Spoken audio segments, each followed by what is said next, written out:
Hello, my name is Guy Cantwell. I'd like to welcome you to the Music 13A Blues Demo video. I have with me my trusty Baby Taylor guitar. It's not a real guitar, but it does play one on TV. Today we're going to be looking at several blues elements. The first of these is what's known as a motor rhythm. Motor rhythm is a constant driving pulse that you hear a lot in blues and in various other music styles. It's also known as the dun-da-dun-da riff because of the way that it sounds. It goes something like this. A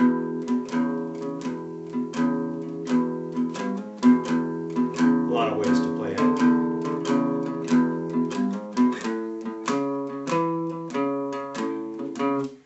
It also can be played like this. Speed it up a bit. You got Chuck Berry. Play it a little differently and you have rock and roll. Next up, we're going to talk about syncopation. Syncopation refers to the rhythmic feel or the rhythmic division of the notes being played.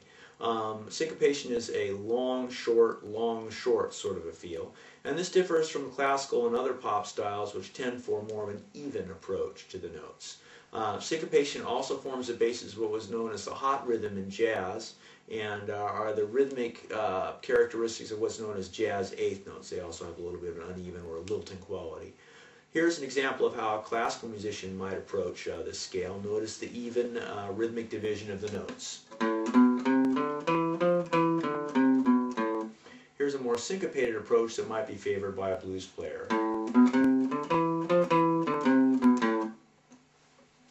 Okay, next up I'd like to talk about blue notes.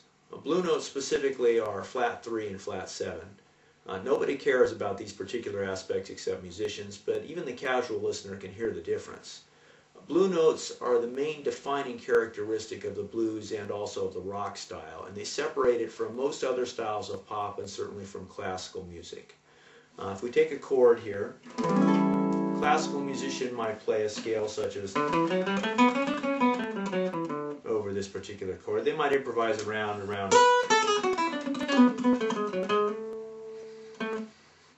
Now the blues player is going to take a little different approach and play a different scale over the same chord. They might improvise something like this.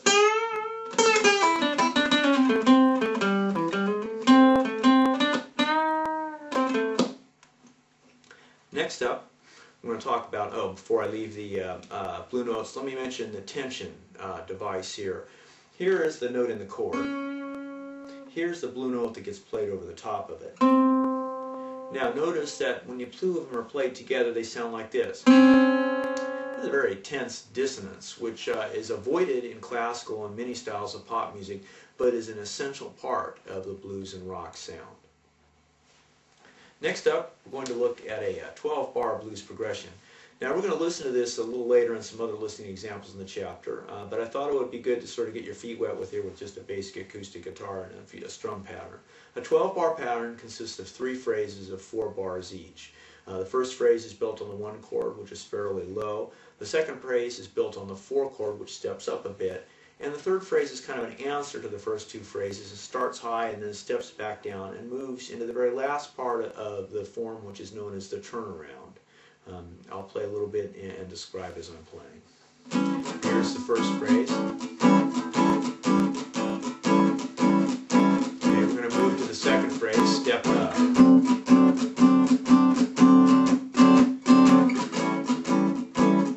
We're coming on the third phrase now, up high, step down, turn it around.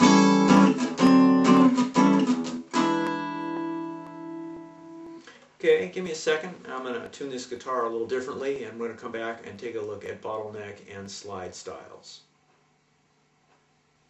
We're back again. I've retuned this guitar. Hello, we're back again. I've retuned this guitar. Believe me, you didn't want to sit through me doing that. For those of you who are guitar heads out there in the audience, whoever you may be, here's the tuning. It's D, A, D, F sharp, A, D. And what this is known as an open tuning. The advantage of an open tuning is when I strum across the guitar, I don't need the left hand at all to produce a chord.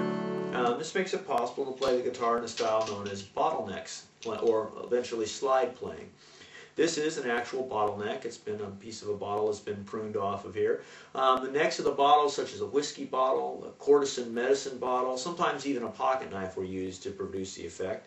Here in the modern era, they've made things a little easier for us, and we have a metal slide. And the other one that I'm a little more partial to, really for no apparent reason, is the glass slide. Now, what the slide allows you to do is a number of things, one of which is to provide a more raspy tone, which is another central element of the blues style. It's a unique and a little muddier sound than you might hear, something like this. Now you can play it very, very raspy by not damping behind the slide and get this sound. Or you can damp behind the slide with your fingers and produce a little cleaner approach.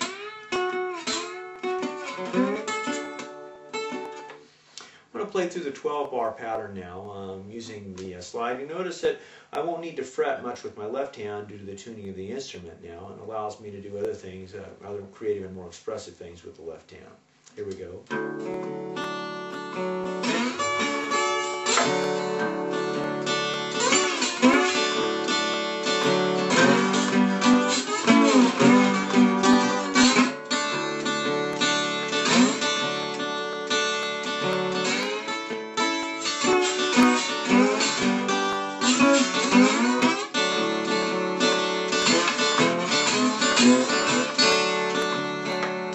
Another cool thing about this particular tuning is, should you screw up or forget something or want to make the tune longer for whatever reason, you could just keep strumming like I am right now on that open chord, and it sounds fine because after all it is the note of choice anyway. So here we go.